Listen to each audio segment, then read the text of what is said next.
This is Professor M, head of the Heartland Hippogriffs Quidditch team, and today I'm going to teach you how to make a Quidditch hoop. You can get all of these supplies at Home Depot. They're very, very easy to make. Each hoop costs about $10, so it's not that expensive. The only thing is you need 6 of them.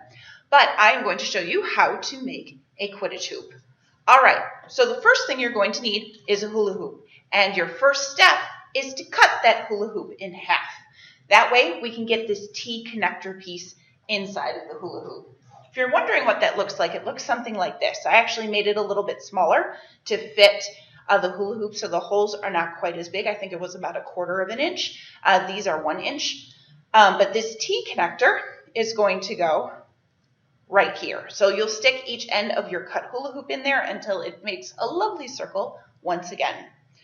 All right, in order to hold your hula hoop ends into the T connector piece, you can drill a bolt through the top, and that seems to work really well.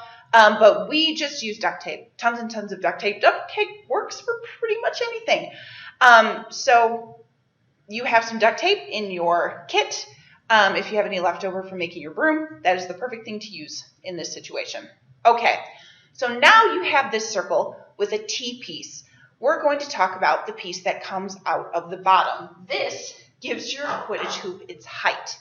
So in Quidditch, which is the kid version of Quidditch, we have a 3-foot hoop, a 4-foot hoop, a 5-foot hoop.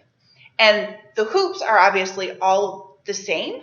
What we're talking about when we talk about those different numbers is this piece right here. This will tell you how tall your hoop is going to be. So for example, this is our 3-foot tall hoop. So it's 3 feet from the base to the start of the actual hula hoop. Does that make sense? Cool. All right, so the next thing we're going to do is make the base of our hoop. All right, I really like this base because it's a little bit safer than other things I've seen. The college Quidditch teams generally tend to put their hoops in a giant plastic bucket filled with cement. And to me, that just seems a little bit too dangerous, especially because we play Quidditch with kids here. So I designed a whole different base. Hopefully that's a little bit safer. The other reason that I like this base is because it can go anywhere. So if you are in a gym, say at a school or something running Quidditch, it's very easy to just set these up and pop them on the floor. A lot of Quidditch hoops have to be stuck into the ground like a stake, and that only really works if you're outside. These hoops can be inside, they can be on sand, so if you want to try out Quidditch on the beach, that would be awesome. These hoops would work perfectly for that. All right, so the next thing we're going to need is another T piece. Now this one is going to be 1-inch openings on each side, and that's because there's 2-foot sections of this 1-inch pipe already pre-cut at Home Depot, so it makes it very, very easy to get. So I actually got 4 of these 2-foot sections, and then I chopped one of them in half.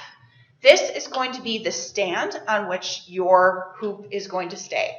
So you'll take your 1-foot section, pop it in on one side, 1-foot section on the other, and then the top of this T piece is actually going to reach up because this is where you're going to plug your hoop into. All right, let's continue making this base. The next thing we're going to need are elbow pieces. You're going to need 4 of these elbow pieces, and again, 1 inch works perfectly. So you pop 1 elbow piece on one end and 1 elbow piece on the other. You'll notice the elbow pieces are kind of perpendicular to the ground. That's good. That's what you want. So this is what our hoop looks like, or what our stand looks like for now. Okay, we're going to put a 2-foot section in each elbow piece. And then we're going to grab 2 more elbow pieces and turn this into a square. 1, 2, and these pieces are going to face each other. And then we take our last 2-foot section Pop it in between those two elbow pieces and you have a square. It's slightly longer on this end because of this T-piece, but it works out beautifully and it's very stable. All right, the next thing we're going to do is actually the last step. Okay, so let's see if I can manage this in there. All right, so remember your T-piece right here? You're going to put your hoop right in that top hole. So I'm going to put it on the table. This is a little bit easier.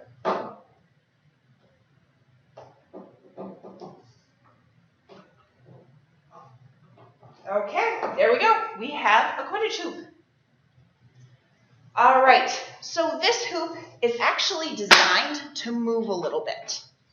So when you're playing Quidditch, there are obviously a lot of different kinds of balls running around. There are a lot of different kids running around. So if something like a ball or a kid happens to hit the Quidditch hoop, it will simply bend back. This helps prevent a lot of injuries. Also, if you don't want your hoop to bend back all that much, just add more duct tape. And the place to add more duct tape is actually at the bottom. So right here where your T-piece connects to the hoop and its stand, this is where you're going to want to duct tape. All right. So like I said, these hoops are pretty easy to put together. They're pretty easy to take apart. So they're pretty easy to store, which makes life really nice at the library. Okay, so this is how to make your Quidditch hoop. Feel free to make some on your own or improvise, come up with your own Quidditch hoop design. I would love to see them. All right, so again, this is Professor M, and this is how to make a Quidditch hoop.